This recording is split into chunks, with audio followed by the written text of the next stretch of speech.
Thank you for tuning in to Koppen with Comic. I'm Brian Koppen, and we're here with comic Ronny Pascale.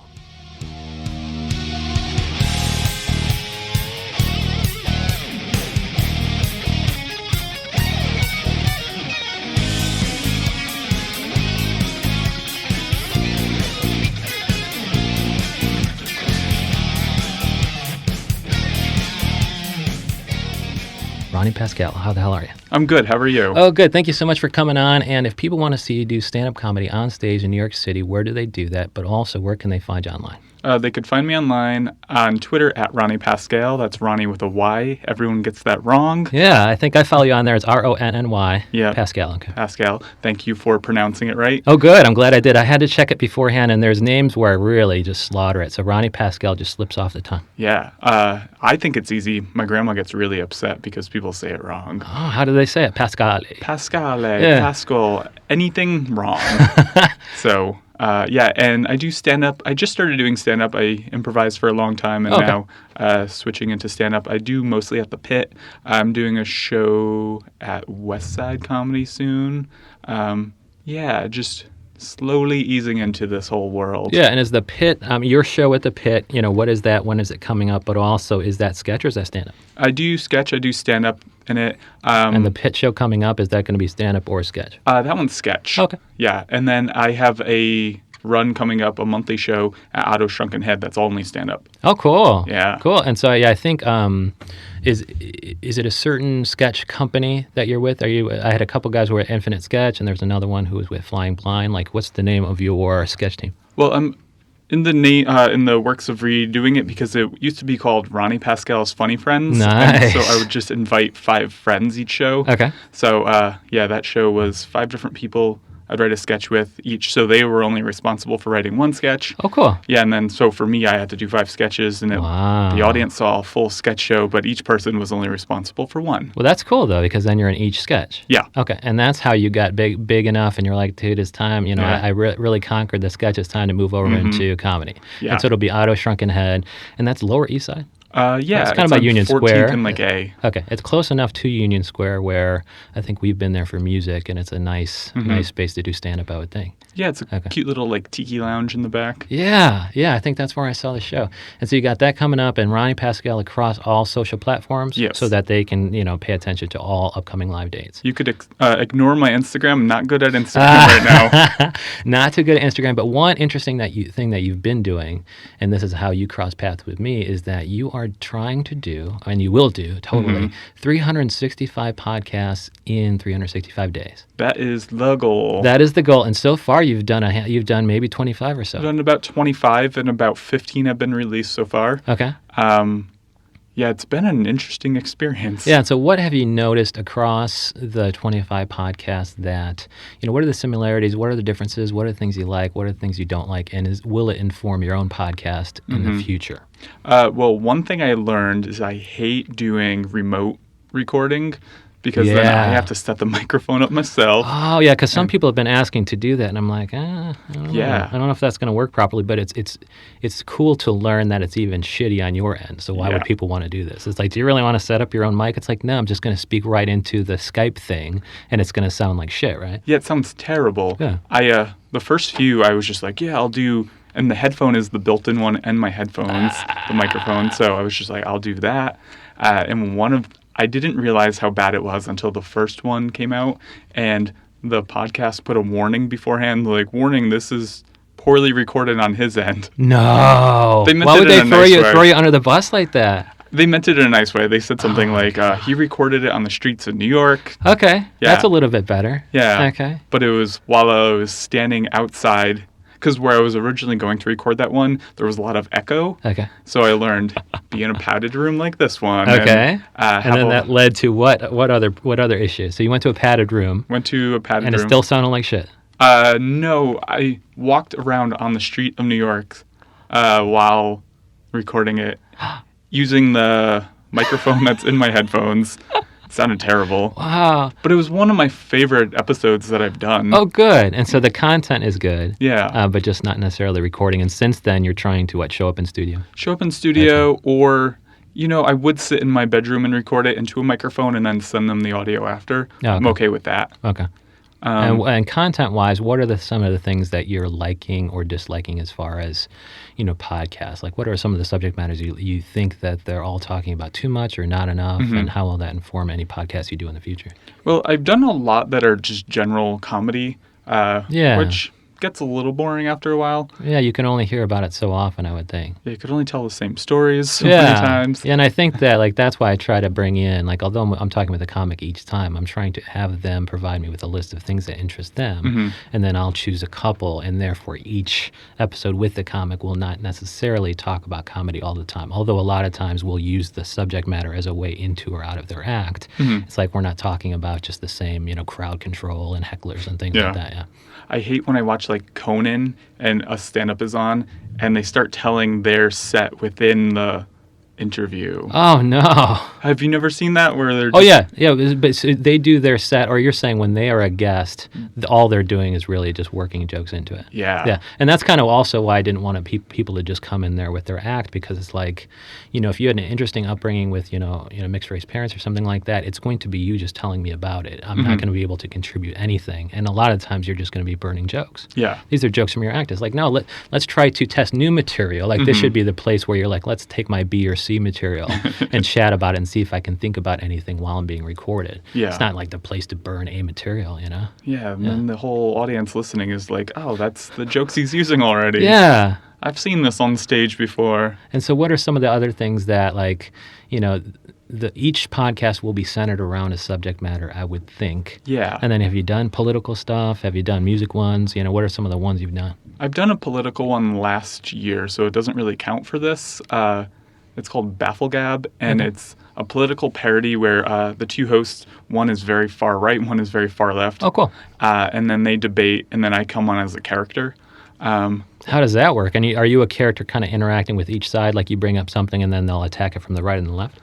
Yeah, I played the pizza guy who came to deliver them pizza and made a lot of pizza gate jokes. Oh. Which probably not cool, I guess. Oh, that's cool though. And then they're able to kind of bring you into the conspiracy theory can be through the pizza guy. Yeah. I never thought about that. That's pretty interesting on their part. Was it your idea to be the pizza guy or their idea? I think so. I don't remember. But that's just so funny that pizza would even have any place in political discourse. Yeah. Last week I was in Los Angeles and I did a podcast about erotica. And so what was your addition to the erotica podcast without stepping on your material? So, that one was about, they have comedians who've never read erotica come through, read erotica, come through and talk about it. I cheated a little bit. Okay. I didn't tell them this. I listened to the audiobook, and on Audible, you can speed it up. So I power binge through this 5-hour book in 3 hours. And so you were ready with jokes? Yeah. I just outlined each chapter. It was this is what happened, this is what happened. And then I just talked about it and ragged on it a little bit. So you were the most prepared guest in the history of time. I hope so. Dude, I must think that if I would think that comics are not reading a lot of erotica, but they are looking at a lot of porn. So I would think that each one might begin with erotica, but it would end up with a discussion about, it doesn't really get me off. There's better pictures and vidya on the internet if you didn't know. There is. Yeah, but that's cool. I was surprised that I found out most erotica doesn't have the sex scene till the very end. So even a 500-page book? Yeah, it's a lot of edging. That is not a joke I used on there. So well, there you go. Good. You. This one's fresh. And so, but how you don't read these things in one. I could see if it's a collection of short stories. Yeah. It might be fine edging for 10, 15 pages because then in one sitting you're like, all right, well, at the end, it took me half an hour, but I got there. But you're never going to read this thing front to back. No. So you're never going. It's like I'm going to climax on the 300th day. Yeah. About the time I finish up my podcast, I actually climaxed on this book finally. Yeah. And then you climax on the book. I jerked off all over the book, and then I returned it to the library. It's like, here you go, Brooklyn Public Library. And so, what are some of the things that you were doing in sketch? Because it sounds like you're pretty prolific and you're each character in all the sketches and things. And what of that would you like to bring into stand-up comedy? What are you happy to leave behind in sketch, and what are you really wanting to take with you? Is it, making sure that you're a bunch of dynamic characters on stage? Are you going to do characters on stage when you're doing stand-up? When I first started doing stand-up, the question that people kept on asking is, what is your persona? And I was like, I don't No. What's a persona? I've been doing 15 personas a night on Sketch, right? Yeah. Well, the thing with me doing Sketch was I always wrote about my life and like things that were directly affecting my life. Oh, good. And I didn't generally play like big characters. So I felt like that would be an easy thing to do. Yeah. And so when I was in Los Angeles last week, the host pulled me aside after and was like, I really loved your set because you're such a nice guy. You're very likable. Oh. And I was like, maybe that's what my persona is. Yeah. And then a couple of other people said similar things. So I was like, you know what? I'll just be me. Yeah, I like you already. Thank you. And we met 10 minutes ago. I know. And I would think that, I mean, it's going to be so much easier to write because you have been writing yourself all along. And now, like one thing I discovered about these sketch people, they're like, we're doing it this night. And I'm like, is that it? Like, are you writing for a whole fucking month, practicing for a whole month, and then doing it once without recording it? And I guess certain people do record their sketches, but just, I mean, it's almost tragic to see just a wonderful, like a hard work pay off into something funny, but it's tragic not to have recorded it. And so if you haven't recorded certain sketches that you like, is it going to be easy and fun to be able to cannibalize all the things that you did not record and generate into viable product? I'm obsessive about recording everything I do. Oh, cool. Yeah, I've been doing that ever since I started. So all my improv sets have been recorded, or at least like most of them. And for me, I mean, a lot of improvisers are like, hey, this is the first and the last time this will ever be done. And I think that's so stupid. I want to write that character if I thought something was funny or like whatever. But I just want like footage so that I could go back on it, what got laughs, what didn't, what can I cut out for the future. So I did a sketch show like a week ago, and it was called Broadway's Night Off. We wrote sketches about making fun of Broadway. Yeah, is that the podcast family that's got 4 or 5 podcasts all centered around Broadway and comedy? Well, this was they'll get drunk and talk about a Broadway thing. Well, that sounds fun. I like that. I think there's a group of podcasts where it's just all of them being hilarious about Broadway musicals, but this is not that. This is not that. But yeah, we only had one date to begin with, but for me, what I was getting out of it was writing a sketch that I could like rework later. Oh, cool. For like a future show. But we got some more dates at the Pit, so. Oh, cool. Yeah. And so it sounds like you have been recording some of your stuff, which is good in that it's helped you kind of do continuous improvement. But are you still able, although I can go back and stream certain of these sketches on your website maybe, do you feel comfortable enough taking certain ideas that you like and bringing it into stand-up? I haven't done that yet. Are you just such a purist? You're like, no, I've already done that. Let me try something new. Are you so ambitious that you're making sure that all your material is brand new? Well, what I have been doing, so I've been tweeting for a very long time. Yeah. And I have found the jokes that I like the best, and I put them in a list. And then at the end of my set, I lie to the audience a little bit, insider scoop right here. And I was like, I get nervous about tweeting. These are things that I would like. These are my Twitter drafts. Should I tweet it or delete it? Oh, I love that. But I just read jokes that I have tweeted already. But the audience doesn't know that, and so they're just laughing along, and they're like, wow, he's not very confident about this, so let me make sure to clap and laugh at the ones I like. Yeah. I think Dion Cole was doing some of that. Someone told me that, too. But it's more, he's just like, when I think of a joke, I'll write it down. Mm-hmm. And I must think back in the day, he was taking out a piece of paper, and then when he saw the response, he'd look at the audience and either cross it out or circle it. And so it's just kind of a new way to make the audience feel involved in your process. Yes, when really it's actually the end result of your process, but you're like, oh no, you guys are in the draft portion of my process. That's cool.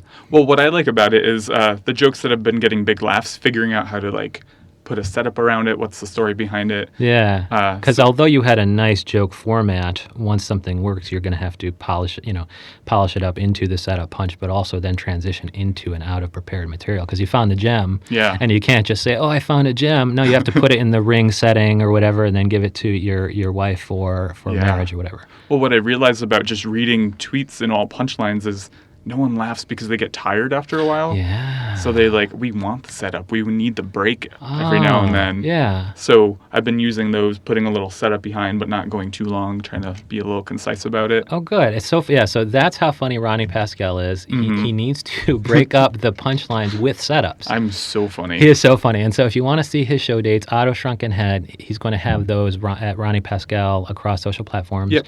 And also, is there a RonnyPascale.com? It's in the works. It's in the the works, just like the Instagram one. He'll figure it out eventually. It's like those GeoCities pages that say under construction for like 30 years. But he's a good follow on Twitter, so check him out, Ronny Pascale. Thank you so much. Thanks for having me.